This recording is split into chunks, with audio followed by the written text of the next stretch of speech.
Ya Tuhan, Engkaulah dengan kehendak-Mu sendiri berinisiatif mengasihi kami dan juga untuk memberikan jalan pengampunan dosa bagi kami dengan memberikan Putra-Mu yang tunggal bagi kami. Terima kasih Tuhan untuk pengorbanan yang Engkau berikan supaya kami boleh sampai kepada keselamatan dan hidup bagi Tuhan. Tuhan, kami menyerahkan lagi waktu ini. Kami berdoa untuk pemberitaan firman-Mu, supaya roh Allah yang suci di tengah-tengah kami ya Tuhan melawat kami, dan roh Allah yang suci yang dimiliki oleh orang percaya juga akan membuka pengertian dan akan menolong supaya boleh hidup di dalam firman Tuhan. Berilah oleh roh-Mu kemerdekaan di tengah-tengah kami ya Tuhan. Kemerdekaan untuk boleh melakukan firman-Mu dalam hidup kami. Berkatilah hamba-Mu dalam seluruh keberadaannya. Engkaulah Allah yang menolong dia dalam kesehatan yang terbatas. Engkaulah Tuhan di tengah-tengah kami. Engkau Tuhan yang memberkati juga semua yang boleh beribadah bersama hari ini, baik di sini baik lewat online. Kami menyerahkan semua ke dalam tangan-Mu Bapa. Dalam nama Tuhan Yesus kami berdoa. Amin. Mari dipersilahkan duduk. Iya, mari kita membuka Alkitab kita, masih seputar kehidupan daripada Yusuf. Kita akan melihat Kejadian 50 ayat yang ke-15 sampai ayat yang ke-26. Buka saja kitab Keluaran, mundurkan dia satu halaman. Kejadian 50 adalah pasal terakhir dari kitab Kejadian. Kejadian 50 ayat 15 sampai 26 saya bacakan, demikian firman Tuhan.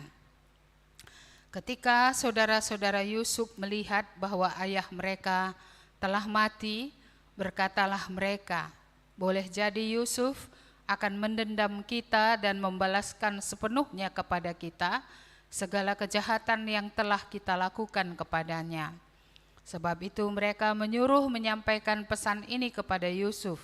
Sebelum ayahmu mati, ia telah berpesan, beginilah harus kamu katakan kepada Yusuf, ampunilah kiranya kesalahan saudara-saudaramu dan dosa mereka, sebab mereka telah berbuat jahat kepadamu.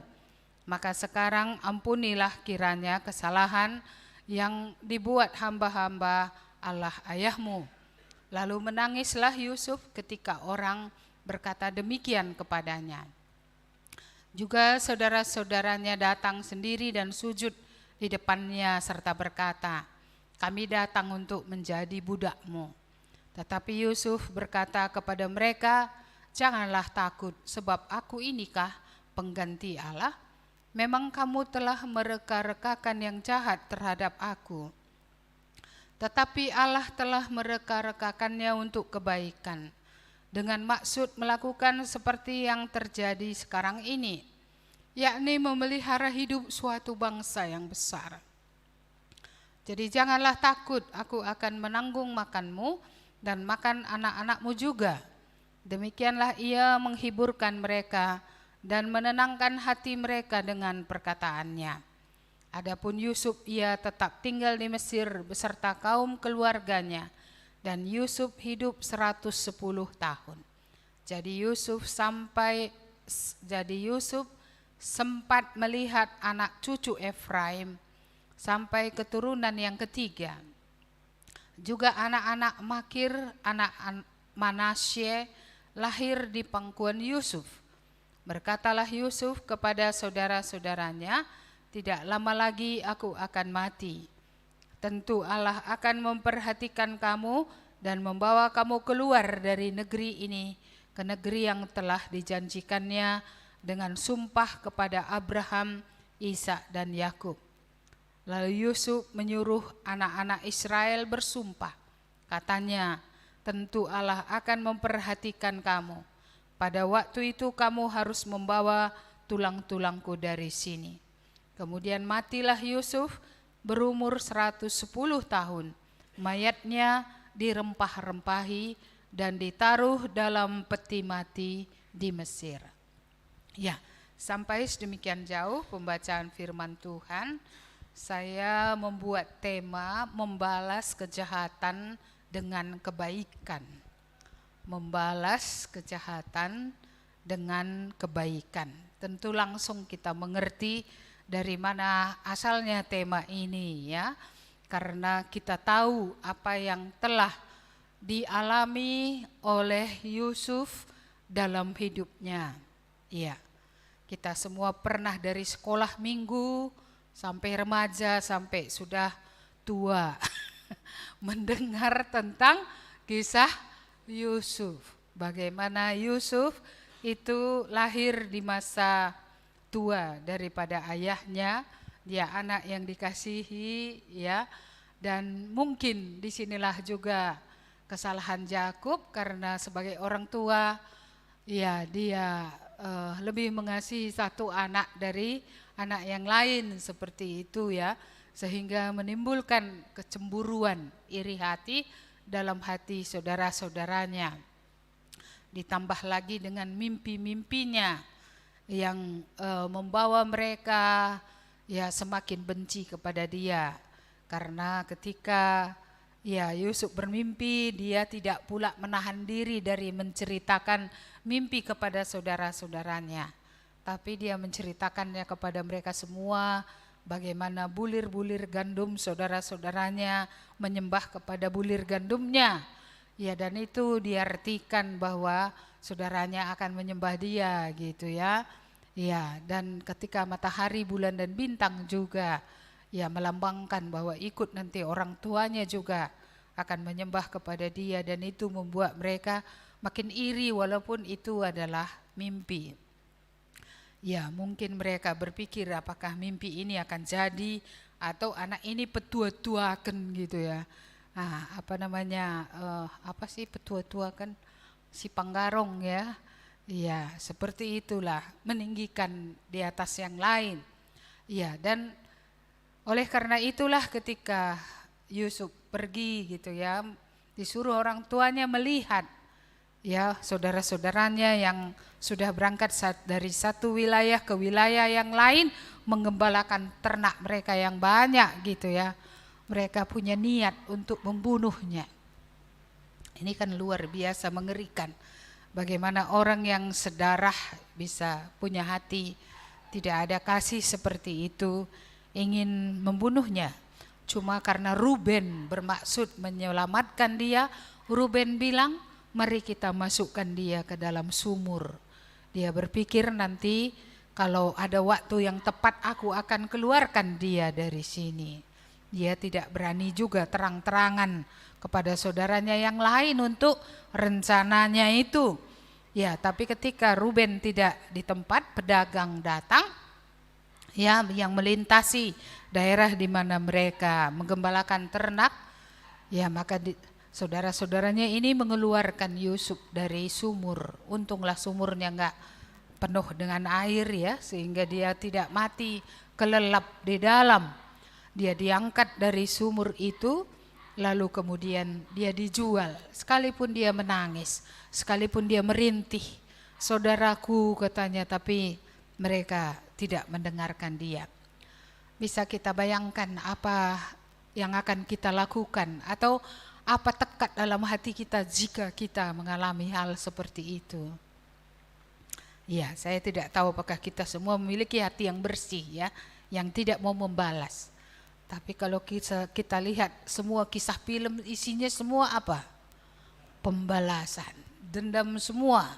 Mulai dari film Asia sampai film India sampai film Barat. Semua isinya apa? Pembalasan dendam. Makanya gak usah tengok isinya itu-itu aja ya.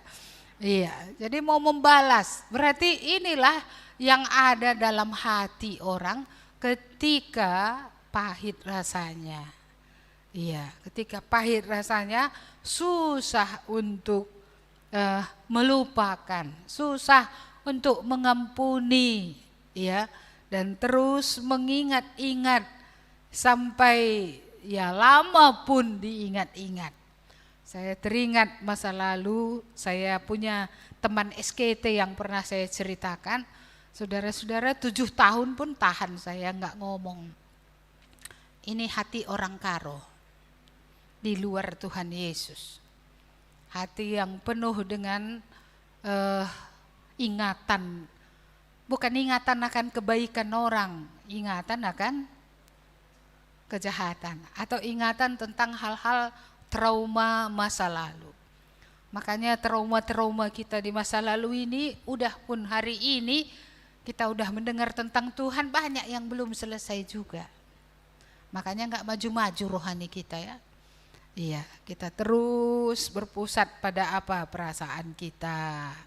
Ya, kita memelihara semua yang Tuhan sudah selesaikan di kayu salib itu.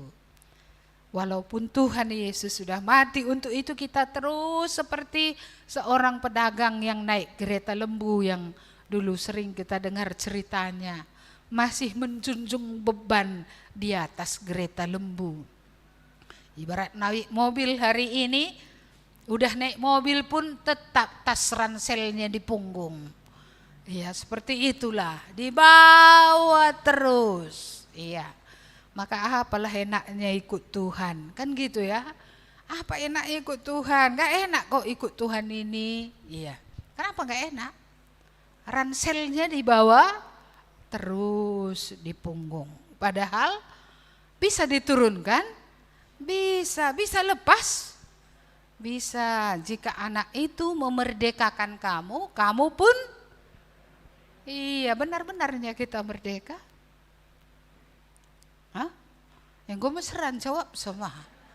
Iya, benar-benarkah kita merdeka? Iya.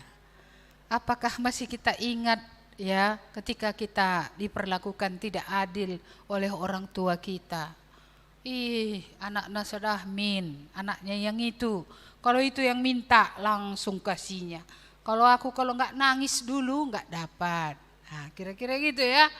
Iya, dan dia terus bawa-bawa itu gitu. Iya, mungkin dulu ada guru sekolah minggu, ada beberapa anak di situ. Yang cantik dipegangnya kepalanya, yang kurang cantik tidak disentuhnya. Anak ini kan perasa, dia ingat terus dulu guru sekolah minggu itu nggak pegangnya kepalaku, kepala orang itu dulu dipegangnya. Ada kita mengingat itu? Iya. Memang kurasa kita semua kurang kasih sayang ya. Iya, butuh dikasihi. Iya, Kristus datang untuk mengasihi kita, kita terkasihi atau tidak ya? Iya, padahal Kristus sudah datang untuk kita, bahkan mati untuk kita karena kasihnya yang besar itu. Iya, dalamkah itu bagi kita? Tentu kalau dalam, kita letakkan ransel kita tadi, entah apapun yang pernah kita alami dari masa lalu. Apakah itu tadi ketidakadilan di tengah keluarga? Apakah itu kepelecehan seksual yang dialami oleh saudara-saudara, entah itu dari pihak ibu, entah itu dari pihak ayah atau dari pihak tetangga. Saudara-saudara, ya banyak luka yang kita alami sebelum mengenal Tuhan. Luka itu sudah menganga di sana, sudah banyak ya, dalam segala hal, orang tua dengan anak, ya bahkan suami istri yang dulu belum bertobat ketika sebelum menikah sudah banyak lukanya, iya kan? Oh iya, kalau datang keluarganya suruhnya potong ayam, kalau keluarga aku datang potong apa tadi? Iya, nggak potong ayam lah, tapi ya goreng telur rena gitulah, digoreng telur, jadi sudah banyak numpuk. Iya. Tapi sebesar apakah ya kematian Kristus di kayu salib? Sebesar apa itu bisa sembuh? Sebesar apa penolakan yang kita alami pada waktu dalam kandungan atau setelah lahir? Ketika kita diperlakukan tidak adil, itu sembuh. Karena kita mendapatkan kasih Tuhan melampaui seluruh kasih yang kita harapkan dari keluarga, dari orang tua, atau dari saudara, atau dari siapapun. Tidakkah besar bagi kita Yesus memberikan nyawa bagi kita? Tidakkah besar bagi kita darahnya berceceran di kayu salib hanya untuk menebus kita, memberikan kita kemerdekaan, memberikan kepada kita kelepasan. Saya kadang sedih gitu melihat orang-orang yang tetap tidak lepas dari masa lalu itu. Minder tetap, merasa tidak berharga, merasa tidak bisa berbuat apa-apa. Semua belukar pun bisa dipakai Tuhan, tapi dia manusia 2 tangan, 2 kaki, tapi tidak merasa bahwa Tuhan bisa berdiam di dalam dia dan memakai dia. Orang ibu jijik aja nggak punya lengan, bisa dipakai oleh Tuhan. Dia masih utuh dengan mata lengkap, dengan kaki dan tangan yang lengkap, tapi tetap merasa, siapalah aku ini? Siapalah aku ini? Saudara-saudara yang dikasihi Tuhan, kita belajar dari Yusuf. Yusuf bukan Tuhan Yesus. Dia adalah manusia biasa. Dia sudah mengalami hal yang memahitkan. Oleh karena saudaranya sedarah menjual dia. Dan bukan hanya itu, dari orang merdeka dia menjadi budak di rumah orang karena saudaranya itu. Jadi dampaknya kan melebar lagi.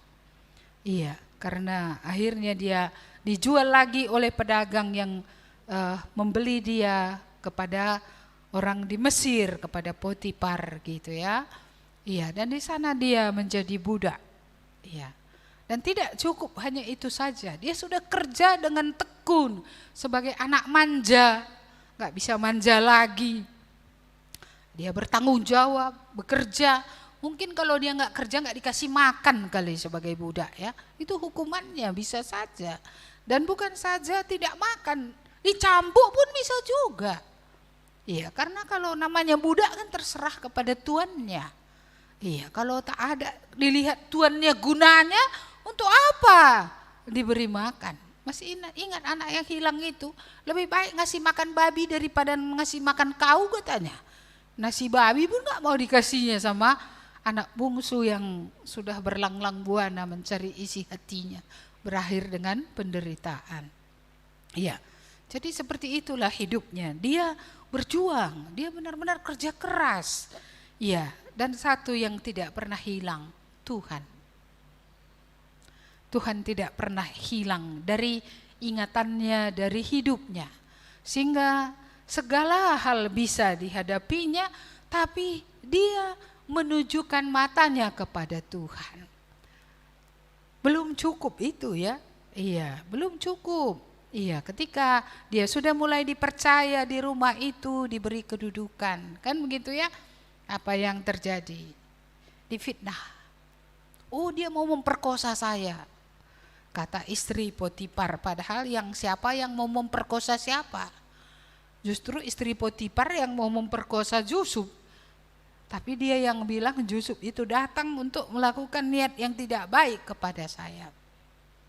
Dan siapa pula suami yang lebih percaya kepada orang lain daripada kepada istrinya?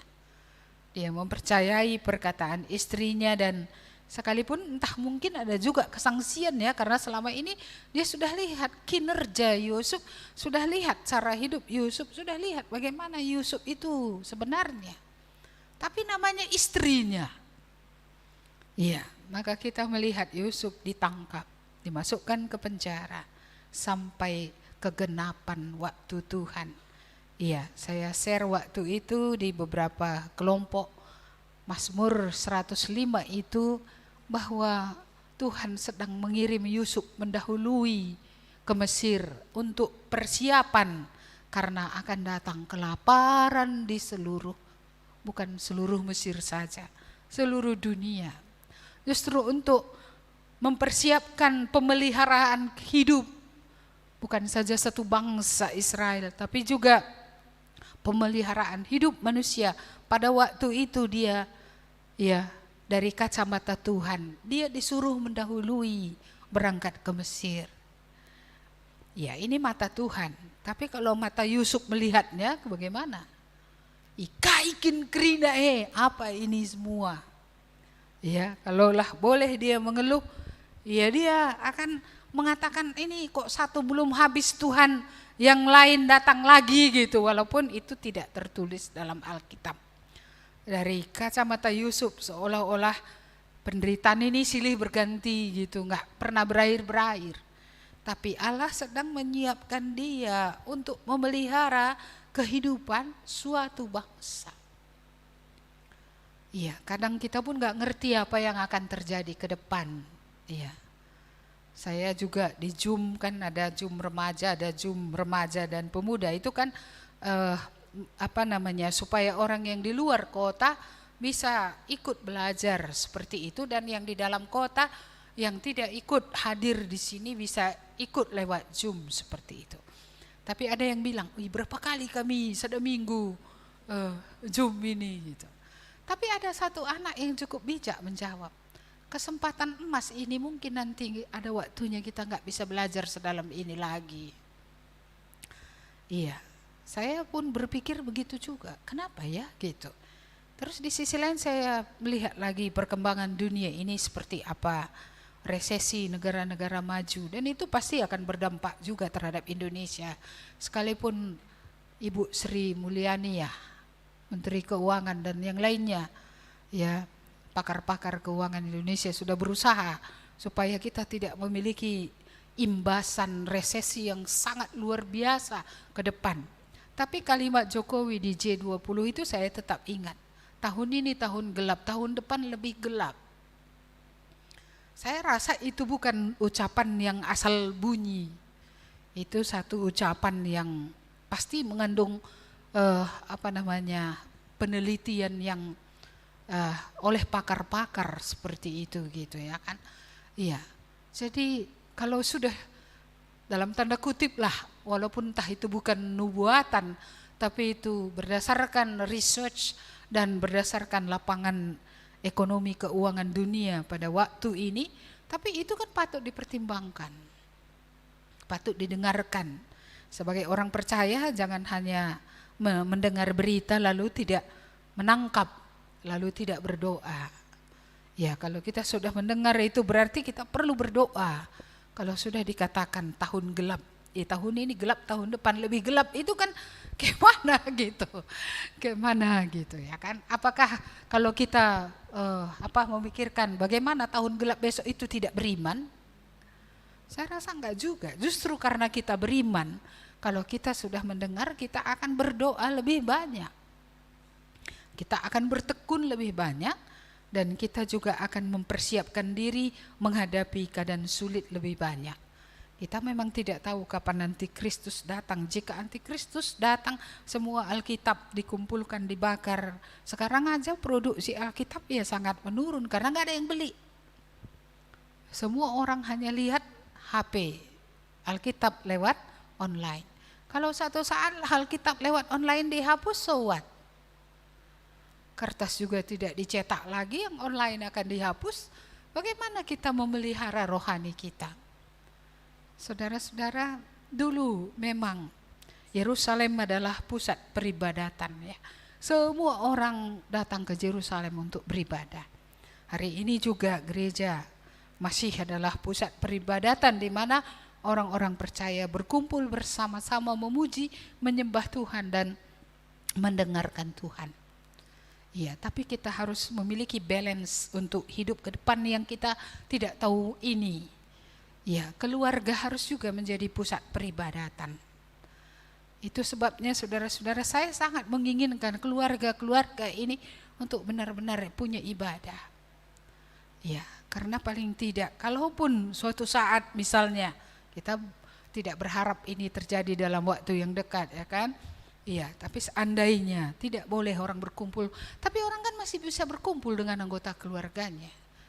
Kalau semua anak menghafal ayat, semua anggota keluarga menghafal ayat, apa yang kau ingat? Itulah jadi firman Tuhan hari itu. Di saat nanti semua enggak ada lagi yang bisa menjadi sumber informasi tentang Alkitab. Saudara-saudara, saya tidak menakut-nakuti, tapi kita hidup di zaman akhir. Tapi kalau kita tidak mengisi hidup kita dengan firman Tuhan, apa yang akan terjadi dengan kita? Apa yang membuat hidup Yusuf tadi berbeda? Apa yang membuat hidupnya berbeda?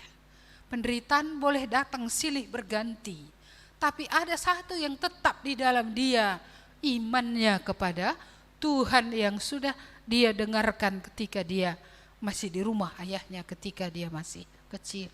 Tidak lekang ketika remaja, ketika dia dijual, mungkin umurnya 12-14 ya. Tidak lekang oleh waktu. Bahkan ketika dia sudah di rumah Potifar, berapa tahun dia di sana, tidak lekang. Sehingga dia tetap bilang, masakan aku akan berdosa kepada Tuhan? Seluruh kuasa di rumah ini sudah diserahkan padaku, tapi engkau tidak diserahkan oleh Tuanku kepadaku karena engkau adalah istrinya. Masakan aku akan berdosa kepada Tuhan? Berarti kan tahu dia firman Tuhan. Bahwa dosalah kalau menginginkan yang bukan istrinya, yang bukan miliknya. Dia menginginkan yang bukan miliknya. Dosalah berzina, melakukan hubungan di luar pernikahan seperti itu. Jadi masih kokoh firman Tuhan itu di tengah, katakanlah arus zaman. Kan arus zaman itu, arus keadaan yang dia tidak mau tidak mau dia dibawa. Seperti dia diseret kan ke dalam keadaan itu, dia dijual, itu kan di luar kuasanya. Ya, dia luar kuasanya, dia jadi budak, itu di luar kuasanya. Bukan sesuatu yang dia bisa kontrol itu gitu. Bukan sesuatu yang dia bisa kendalikan, gak bisa. Dia ikut arus itu gitu, dibawa oleh, ibarat sungai tadi, dibawa oleh aliran itu dia. Karena orang lain, karena saudaranya. Tapi dari kacamata Allah, karena rencana Allah lebih tinggi. Ya, sehingga dia dibiarkan untuk dijual, dibiarkan bekerja di rumah Potifar, belajar menangani barang-barang karena Potifar kaya, dibiarkan masuk penjara, dan di penjara dia dipercayakan menghadapi manusia-manusia penjara. Seperti apa semua orang-orang di dalam itu, dia belajar mengelola mereka karena kepala penjara menyerahkan saja tanggung jawab itu sama dia, kepala penjara itu lepas tangan loh. Iya, jadi kita melihat suatu keadaan yang tak terkendalikan oleh Yusuf, tapi itu yang dia alami gitu.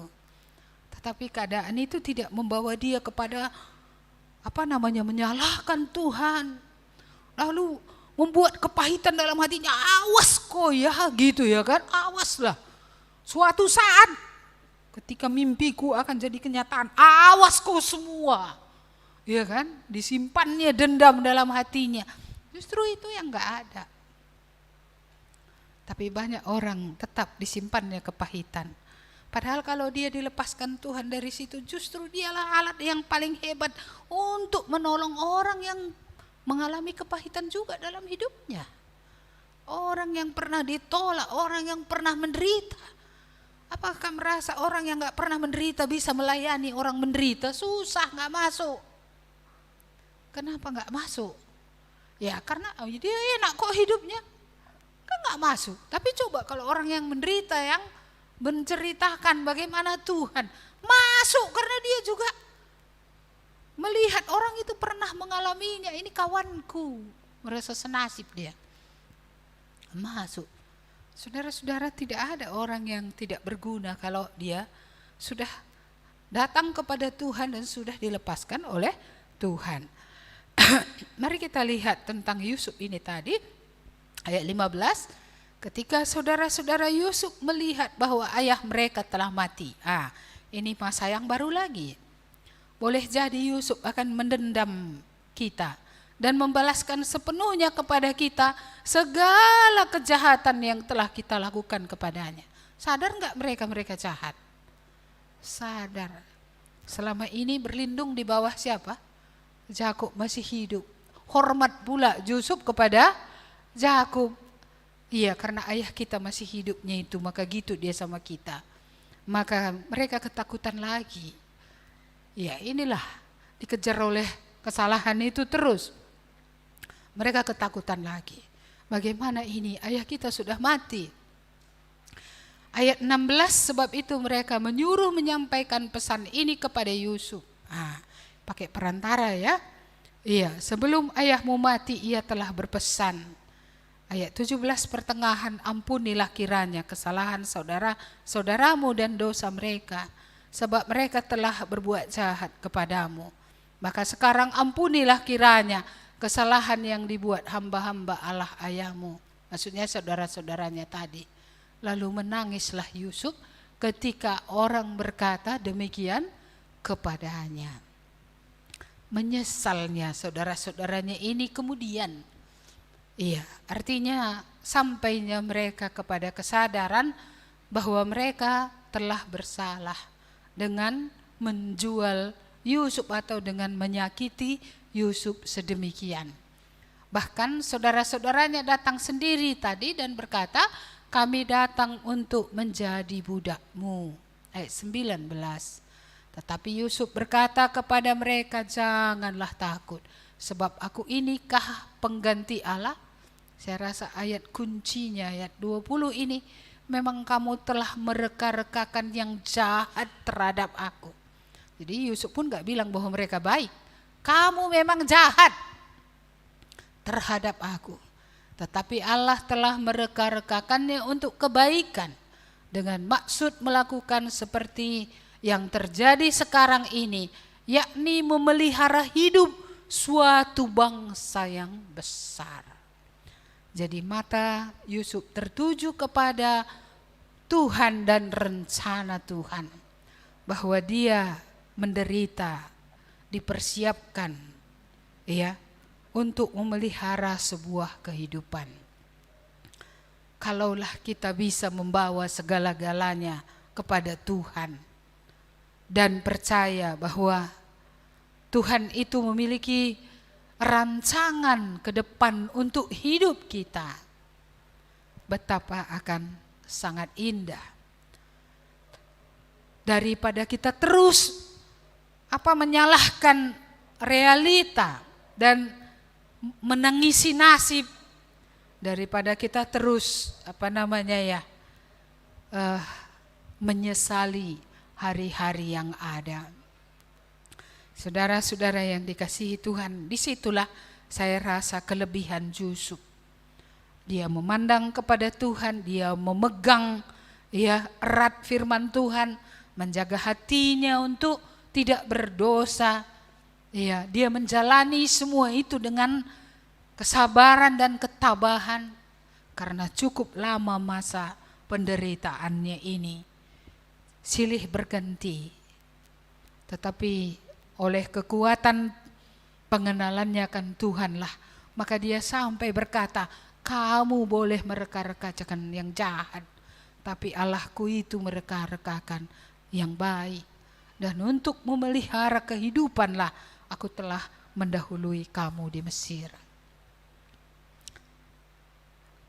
Kapan kita tidak mengeluh dalam hidup ini ya? Kapan kita akan melihat Allah turut bekerja dalam segala sesuatu? Tidak akan pernah merugikan, tapi tetap akan mendatangkan kebaikan bagi orang yang mengasihi Dia. Kebanyakan maka tidak akan melihat kebaikan Tuhan adalah karena terus-menerus menggerutu, karena terus-menerus menghentakkan kaki, memberontak. Mengapa dan mengapa? Mereka tidak melihat kepada Yesus yang sudah memberikan darahnya di kayu salib untuk membasuh kita dari dosa dan memberikan kita masa depan yang jauh lebih baik. Sekalipun mungkin entah penderitaan ke depan ini akan lebih lagi seperti yang dikatakan oleh pemimpin-pemimpin bangsa kita. Tapi satu hal yang sudah jelas, hidup orang percaya adalah dalam tangan Tuhan. Tuhan bukan saja berkuasa di sorga, Dia juga berkuasa di bumi. Dia yang bertanggung jawab atas hidup anak-anaknya, yaitu orang-orang percaya. Dan kalau memang sudah tiba waktunya, bagi kita mati adalah untung, karena itu pindah untuk menetap bersama-sama dengan Tuhan. Hidupnya yang berat, kalau mati nggak berat. Iya, karena mati kan tinggal pindah. Iya, menetap di Firdaus bersama dengan Abraham. Berkumpul dengan semua orang percaya dari zaman yang lalu, akan bertemu di sana dengan semua murid Tuhan Yesus. Dan bertemu dengan Yohanes, bertemu dengan Petrus, Filipus, dan semua murid-murid dan orang-orang percaya dari segala zaman. Tapi hidup di tengah tekanan, hidup di tengah penderitaan, akankah kita kuat? Iya, kita harus mempersiapkan diri untuk ke depan. Iya, kalau istilahnya memang sudah diumumkan keadaan tahun depan lebih sulit, ya mungkin persentase orang miskin di Indonesia akan naik 10% seperti itu ya. Dan itu pasti bukan dari orang kaya ke orang miskin, pasti dari menengah ini yang kemudian menjadi miskin. Bagaimana kita menyiapkan diri kita? Kalau iman ini tidak kokoh, kalau pengenalan akan Tuhan tidak bertambah, kalau hikmat dalam menata hidup tidak menjadi lebih baik. Saudara-saudara, kita perlu iman yang kokoh memegang firman Tuhan, tapi kita juga perlu hikmat, ya. Tidak makan nasi 3 kali sehari pun gak apa-apa, itu persiapan. Iya, makan ubi pagi hari, 2 kali aja makan nasi. Itu kan persiapan. Kalaupun tak terjadi penganiayaan, tidak rugi. Gak ada ruginya. Iya kan? Tidak miskin pun nanti kita, gak ada ruginya, itu makin sehat lagi. Iya, karena karbohidrat sehat kan gitu ya kan? Iya. Keadaan akan menjadi jauh lebih baik. Maka kita belajar ya, jangan menghabiskan semua yang diberikan kepada kita. Belajar saving. Ya walaupun sedikit, 100 perak, 100 perak itu uang. Iya, jadi bagus juga kalau ada celengan mama-mama ya, celengan babi atau celengan kura-kura, nggak tahu sih itu celengan anak-anak itu. Iya ya kan, belajar, ya masukkan ke dalam. Walaupun sedikit, jangan perpuluhannya dipotong ya. Jangan pula nanti Tuhan kaya, kita kok yang jadi miskin karena situasi dunia resesi gitu kan. Bagian Tuhan dipotong, awas lu. Iya, datang nanti belalang pelahap kalau gitu. Keadaannya nanti akan bertambah buruk. Iya, ini kan Pak Yahya mengirim SMS. Jemaat mereka yang di Bali itu, saudara-saudara, tiba-tiba datang belalang menjelang panen. Habislah jemaatnya ini tadi semua. Apa namanya? Saya tidak tahu apakah padi atau apa, tapi itulah makanan utama di sana. Jadi dia buat di grup SOS gitu.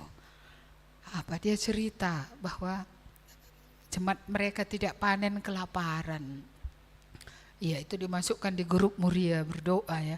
Jadi orang-orang jadinya ngirim uang 200, 300, tak berapa sajalah yang bisa untuk menolong jemaat yang baru-baru ini, belum berapa minggu belalang tadi datang. Kok bisa pikir saya juga ya.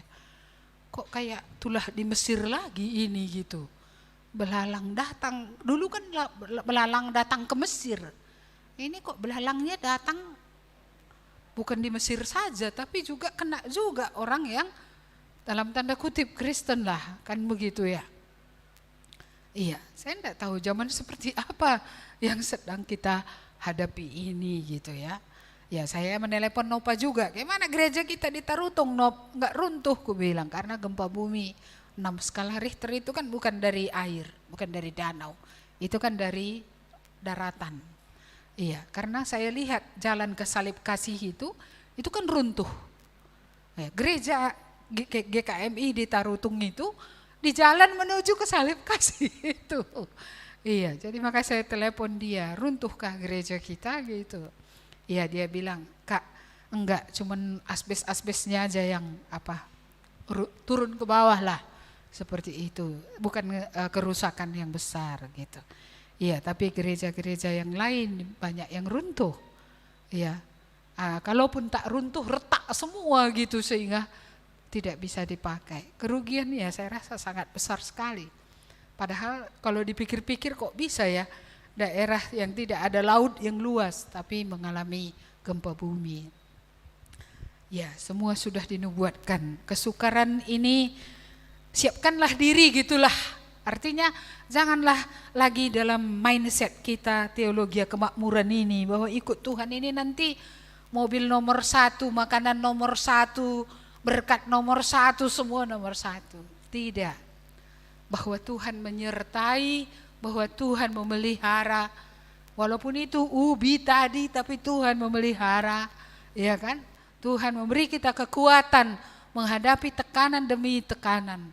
Ya, yang akan terjadi. Hal-hal yang ini kan unpredictable, sesuatu yang tak terprediksi. Kalau datang belalang ke ladang, siapa yang memprediksi itu coba? Dari mana juga datangnya belalang itu coba? Iya. Jadi kalau gempa bumi bawah tanah, ya memang kita tahu daerah Batak kan ada banyak air panas. Air panas kan melambangkan ada vulkanik di dalam tanah. Itu kan ada pergeseran, berarti dulu entah mantan gunung berapi itu kan. Maka ada air panas. Kalau nggak, dari mana air panas datang? Kalau ada air, aturannya air apa? Air dingin, air mata air lah. Tapi kalau panas ada, berarti kan ada vulkaniknya di bawah, seperti itu. Jadi ya seperti inilah yang terjadi gitu. Saya menakut-nakuti atau tidak ya? Iya, saudara-saudara, kalau tidak punya Tuhan menghadapi zaman yang akan datang, biar ngaku kerieng pingsan. Iya, akan menjadi depresi lagi. Dulu dari depresi nanti balik ke depresi lagi. Jangan lagi, jangan. Kita sudah ditebus dari sana. Iya, Tuhan Allah adalah Tuhan yang berkuasa di surga dan di bumi. Ya, Dia yang akan memelihara hidup setiap milik kepunyaannya. Belajar seperti Yusuf, walaupun kiranya jauhlah penderitaan Yusuf jadi penderitaan kita juga, tapi belajarlah dari Yusuf, whatever happen, apapun yang terjadi. Hati yang bagaimana? Melekat kepada Tuhan. Hati yang percaya kepada Tuhan. Dia menjaga hatinya murni. Dia menjaga hatinya untuk tidak pahit. Dan kalau sudah pernah pahit, saudara-saudara selesaikan. Ya, kalau sudah pernah tersakiti oleh karena berbagai-bagai hal, ya termasuk oleh pendeta. Ya kan? Karena banyak juga pendeta ini kan kecewa jemaat ini melihatnya. Maunya gini dibuat pendeta, sakit pula dia, teleponnya pun kita enggak. Iya kan? Dia saja sudah napasnya di sini. Iya kan? Tinggal sebentar lagi, kan gitu ya. Lalu maunya gini.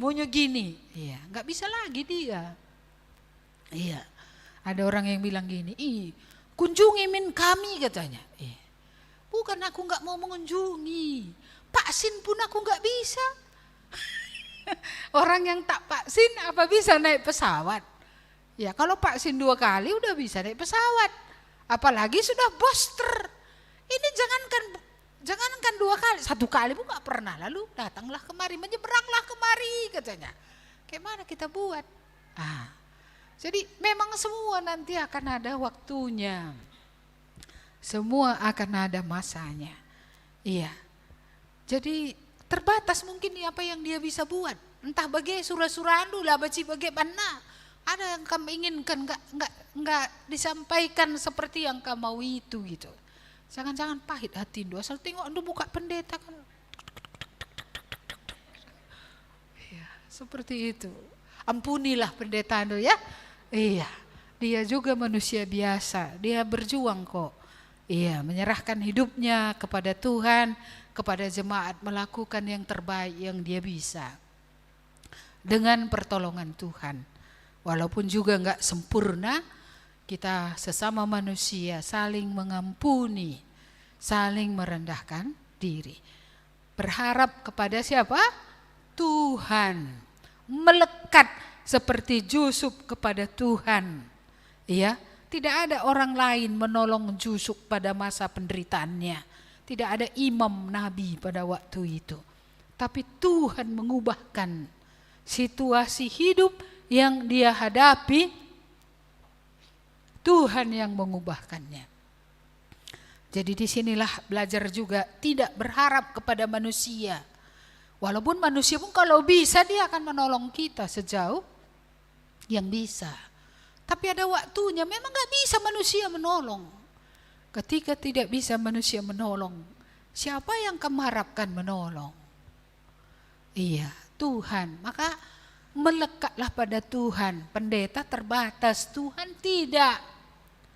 Tuhan itu tidak terbatas. Dia perkasa.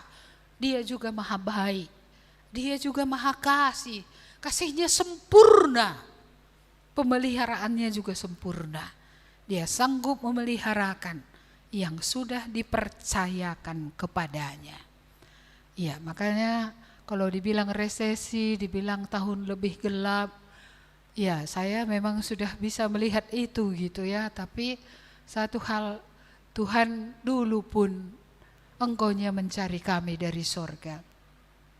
Kami bahkan tidak mencari Engkau pun Tuhan. Jalan sendirinya kami melakukan apapun yang Kau mau.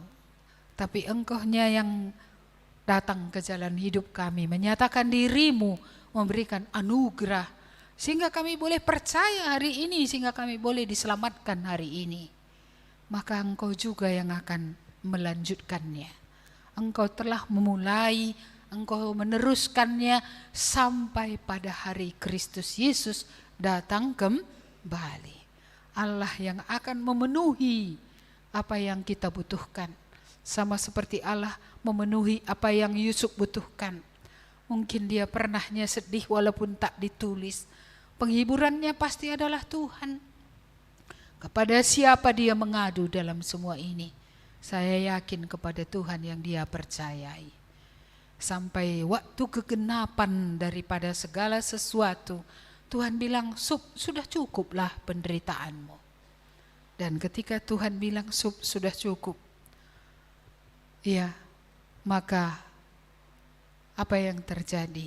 Raja bermimpi dan dicari orang yang bisa mengartikan mimpinya. Juru minum tahu di penjara ada orang yang punya Tuhan, Tuhannya itu bisa mengartikan. Maka akhirnya Yusuf diambil, dimandikan, digus-gusi seharum-harumnya, dibawalah dia ke istana dan diangkat menjadi orang kedua, bisa dikatakan seperti Perdana Menteri di seluruh Mesir. Ketika Tuhan bilang sudah cukup. Iya, tapi kalau menoleh kepada Yohanes Pembaptis, ketika sudah cukup Tuhan mengizinkan pula dia dipancung kan gitu ya. Iya, dia bukan naik menjadi orang nomor 2 di Israel. Dia naik kemana? Naik ke sorga untuk menetap bersama-sama dengan Tuhan. Ya, jadi kalau diizinkan kita hidup, jangan pernah sangsi. Kekuatan dari Tuhan, pemeliharaan dari Tuhan akan diberikannya. Kalaupun makan ubi, ya makan ubi, tidak apa-apa, ubi itu sehat kok. Mari kita belajar hidup tadi sederhana ya. Dan itu betul-betul akan artinya itu akan mempersiapkan kita untuk menghadapi apa yang harus dihadapi ke depan. Saudara, seandainya pun belum terjadi pada zaman kita, Antikristus akan memerintah seluruh dunia. Tidak ada ruginya untuk hidup sederhana dan tidak ada ruginya untuk hidup berbagi dengan orang lain yang memiliki memiliki keadaan yang lebih buruk lagi daripada keadaan kita. Tujukanlah matamu kepada Tuhan supaya engkau tidak akan berputus asa. Ya, cerita tentang pengampunan seperti ini mengingatkan saya akan beberapa tokoh Alkitab ya. Seperti Daud misalnya, bagaimana Daud itu dikejar-kejar oleh Saul gitu. Tapi dia juga bukan hati pahit, enggak. Kesempatannya ada untuk membunuh Saul itu, dia enggak bunuh loh. Iya, tapi apa yang terjadi pada Daud? Iya, Daud itu tidak menyentuhkan tangannya kepada Saul sekalipun ada kesempatannya untuk membalas tadi gitu. Iya, tapi dia tidak membalas. Dan Tuhan melihat itu. Dan akhirnya Tuhan ya juga yang mengangkat Daud. Bahkan ketika Simei itu ya, namanya Simei. Simei itu mengolok-olok Daud kan, mengejek dia. Tapi dia bilang, apa katanya? Biarkan dia olok-olok saya. Allah akan mengubah olok-oloknya itu menjadi berkat. Hati apa itu seperti itu ya? Diolok-olok pun dia, Tuhan akan mengubah olok-oloknya itu dikata-katai, itu akan jadi berkat sama saya gitu. Iya, kan pernahnya gitu.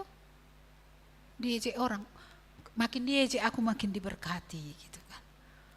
Ya, aku rasa susah ya mengucapkan seperti itu. Tapi Daud mengatakan itu padahal panglimanya udah bilang, ku tek saja kerohongna katanya. Emosi dia karena Daud direndahkan, Daud diejek, dihina. Iya, tapi Daud sendiri bilang, apa katanya? Biarkan saja dia. Kalau Tuhan tidak menutup mulutnya, Tuhan membiarkan dia ngomong seperti itu, biarkan saja dia. Tuhan yang akan ya memberikan berkat. Ini luar biasa. Kita kadang-kadang mau kita yang membalas ya. Iya, kalau bisa seperti itu gitu ya, maunya langsung cek. Kalau enggak pun kita yang membalas, berdoa kita tuh, apa yang kita mau terjadi pada orang ini? Sakit dia mendadak? Atau mati dia mendadak? Apa yang kita mau? Iya, saudara-saudara, firman Tuhan berkata pembalasan adalah hakku. Mari kita lihat ayat itu dari Matius, pasal yang ke-6.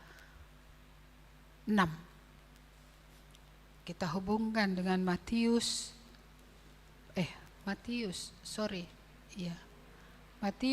pasal 6.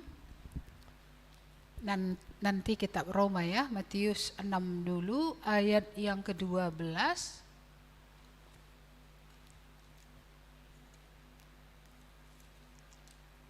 Ini kayaknya doa Bapa kami ya. Enggak apa-apa, itu dulu pun enggak apa-apa. Pasti ada di sini yang bisa kita dapat. Ayat yang ke-12 ya. 1, 2 ya. Ampunilah kami akan kesalahan kami, seperti kami juga mengampuni orang yang bersalah kepada kami. Ayat 14-15. Karena jikalau kamu mengampuni kesalahan orang, Bapamu yang di sorga akan mengampuni kamu juga. Tetapi jikalau kamu tidak mengampuni orang, Bapamu juga tidak akan mengampuni kesalahanmu. Iya, satu lagi. Iya, kita akan melihat. Iya, Roma pasal 12. Roma pasal yang ke-12.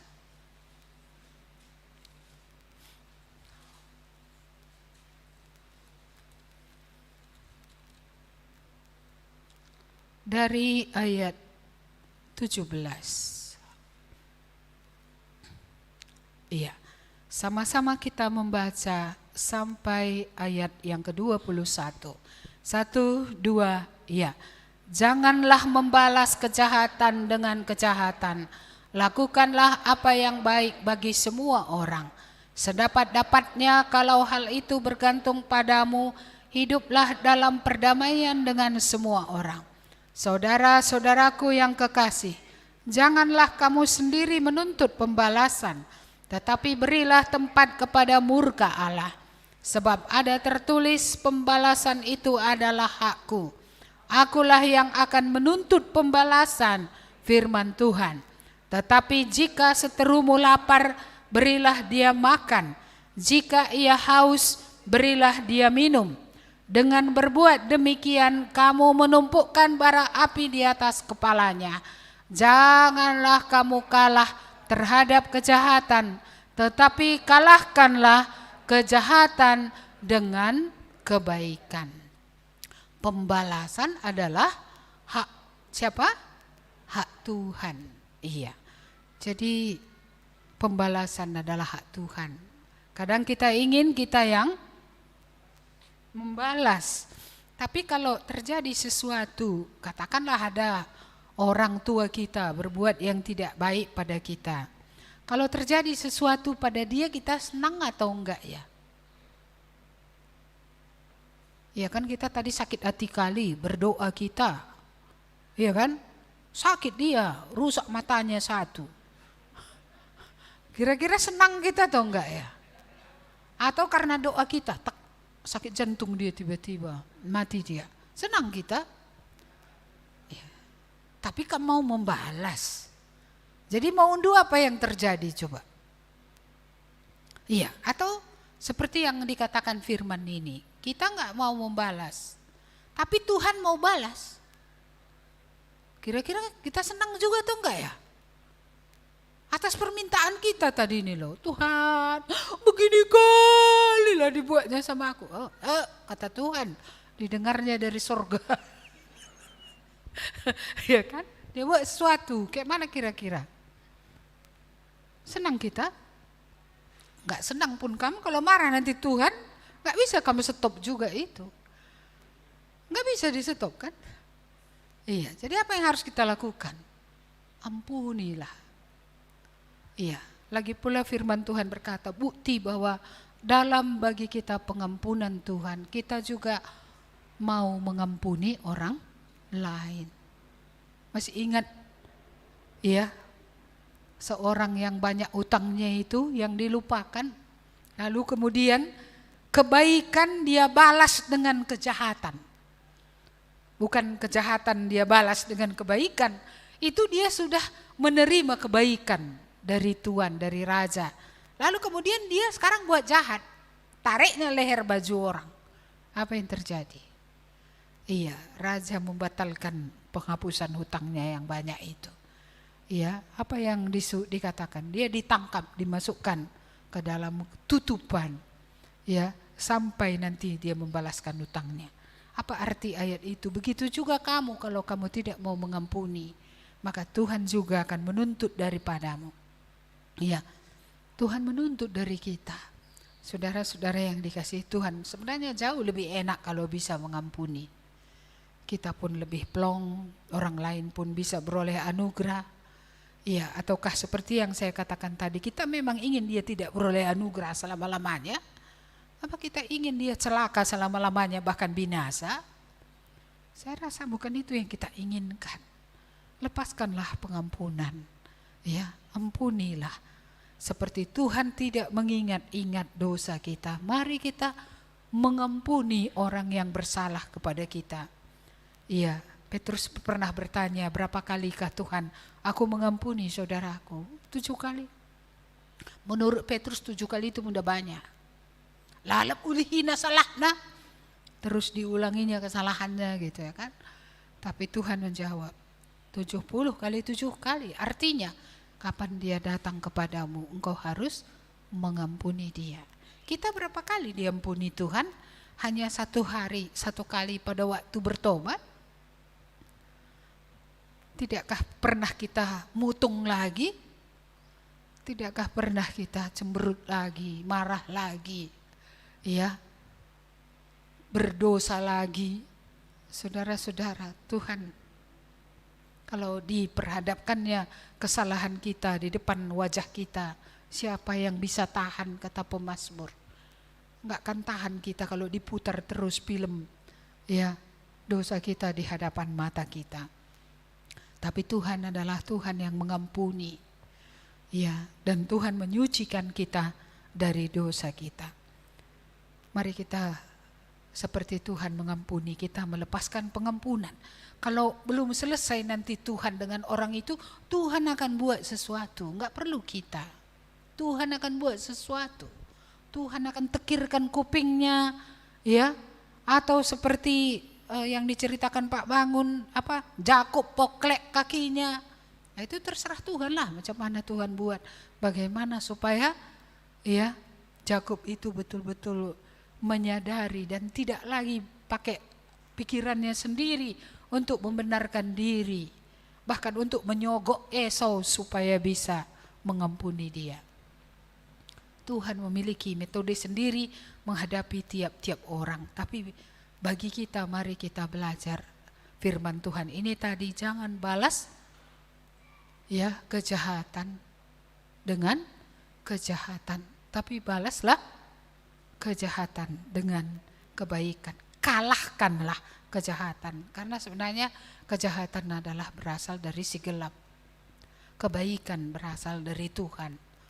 Iya, dan kebaikan yang dari Tuhan mengalahkan kejahatan. Memang ini agak berat, karena kalau seterumu lapar kasih makan, susah itu. Iya kan, kalau kawanmu lapar kasih makan, ya siapapun bisa. Makanya apakah jasamu kalau orang berbuat baik, maka kamu berbuat baik juga kepadanya. Iya, kita belajar dari teladan Tuhan kita Yesus. Ya, bagaimana dia tetap melakukan yang baik sekalipun orang begitu jahat kepadanya. Kalau Yesus kan sering kita katakan dia kan Tuhan gitu. Bagaimana dengan Stefanus? Sebelum dia dilempari dengan batu atau pada waktu dia dilempari dengan batu, bukankah dia berkata, Bapa ampunilah mereka. Dia hanya manusia biasa, tapi dia berkata ampunilah mereka. Iya, jadi akan jauh kita lebih berbahagia dan bahagia, dan keadaan kita menjadi lebih baik kalau kita melepaskan pengampunan. Amin. Mari kita berdoa. Tuhan, Engkaulah teladan yang sesungguhnya. Bagaimana Engkau tidak membalas, tetapi Engkau ya Tuhan bahkan menanggung kutuk dosa manusia, supaya manusia itu boleh diampuni dan dilepaskan ya Tuhan. Kami bersyukur kami boleh belajar tentang Yusuf, seorang manusia biasa yang disakiti, yang dijual, yang oleh karena itu mengalami berbagai-bagai kesulitan dalam hidupnya. Tapi kami melihat hatinya itu bersih. Hatinya bukan hati yang memelihara semua yang dia ingat tentang kelakuan dari saudara-saudaranya. Dia bahkan mengampuni mereka dan berkata, aku akan menanggung makanmu dan anak-anakmu selama masa kelaparan yang terjadi itu. Oleh karena matanya tertuju kepada Tuhan, oleh karena dia menjaga hidupnya bersih, hidupnya benar, Tuhan Engkaulah Allah yang memakai dia memelihara kehidupan, bukan saja kehidupan orang Mesir pada waktu itu, tapi kehidupan bangsa Israel. Karena mereka akhirnya harus pindah dan mereka dipelihara. Dan Engkaulah Allah yang memelihara bangsa ini supaya janjimu tentang juru selamat akan tergenapi. Karena tanpa pemeliharaan bangsa ini, maka juru selamat tidak akan datang. Tapi dengan bangsa ini terpelihara, janji Tuhan kepada Abraham, Ishak dan Yakub tergenapkan bahwa seorang Mesias akan datang. Tuhan, Engkau telah berbuat sedemikian. Bahkan sekalipun Yusuf tadi telah mati di Mesir, dia mengingatkan mereka tidak selamanya mereka akan di Mesir. Karena itu dia mengatakan untuk membawa tulang-tulangnya, tetapi itu tujuannya mengingatkan mereka bahwa Mesir bukanlah tempat mereka akan tinggal seterusnya. Terima kasih Tuhan, kami bersyukur. Kiranya Roh-Mu yang kudus juga menolong kami semua, supaya kami belajar kalau Engkau telah mengasihi kami. Kami belajar mengasihi orang lain ya Tuhan. Kami mendoakan musuh kami memberi makan orang-orang yang menyakiti kami. Engkau mau supaya kami sungguh benar-benar memiliki hidup yang berbeda, meniru teladan Tuhan. Kami juga Engkau mau supaya kami membawa kehidupan kepada orang lain lewat pengampunan yang kami lepaskan. Terima kasih Tuhan, entah apapun yang sedang kami alami, satu hal yang pasti, bahwa Engkau tahu, dan kalau kami melekat kepadamu, Engkaulah Allah yang terus akan menopang memelihara kami, sampai nanti Tuhan bilang sudah cukuplah penderitaan kami itu. Tuhan, kami bersyukur, kami menyerahkan semua jemaat Tuhan ke dalam tangan-Mu di tengah segala pergumulan pada masa kini pun, supaya Engkaulah yang terus memegang tangan mereka dan menolong dalam semuanya. Dan kami tidak tahu apa yang akan terjadi pada tahun depan atau hari esok. Satu hal saja yang kami tahu, Engkau Allah yang berkuasa di surga dan di bumi, dan Engkaulah Allah yang akan menyertai orang-orang yang Engkau sudah tebus dengan darah-Mu. Engkau yang akan memelihara mereka di tengah segala keadaan. Tuhan, Engkaulah kekuatan, Engkaulah daya tahan, Engkaulah yang membuat sungguh-sungguh bisa bertahan di saat yang sulit, bahkan sekaligus masih bisa menjadi berkat bagi orang lain, sebagaimana Yusuf menjadi berkat bagi banyak orang. Terima kasih Tuhan, kami menyerahkan seluruh keadaan dunia ini ke dalam tangan-Mu. Kami tahu semua saling berkaitan satu dengan yang lain, karena pengaruh di satu tempat akan sampai ke tempat lain. Tapi kami mengetahui Allah kami lebih besar dari seluruh dunia. Allah kami memegang tangan kami, Allah kami menguatkan kami. Berikan kami hikmat hidup dalam tiap keadaan, supaya dalam tiap keadaan itu kami mencari wajah-Mu, supaya dalam tiap keadaan itu kami benar, dan dalam tiap keadaan itu kami boleh punya hikmat bagaimana kami harus hidup dan menjadi berkat. Siapa tahu masih ada orang di dunia ini yang akan sampai kepada keselamatan. Terima kasih Tuhan, kami akan pulang dari ibadah ini, Engkaulah Allah yang memberkati dan menyertai kami. Kiranya kasih setia dari Allah Bapa, keselamatan di dalam Yesus Kristus, persekutuan dengan Roh Kudus akan menguatkan, mengokohkan, memelihara, dan memberikan daya tahan kepada saudara-saudara semua. Bahkan Tuhanlah yang memberikan apa yang perlu, supaya kita bisa hidup di dunia memuliakan Dia sekarang sampai selama-lamanya. Amin. Kepada Allah beri puji. Kepada Allah beri puji, semua makhluk di bumi. Padanya ku beri pujian. Bapa, Anak, dan Roh Suci. Amin. Amin. Selamat hari Minggu, Tuhan memberkati.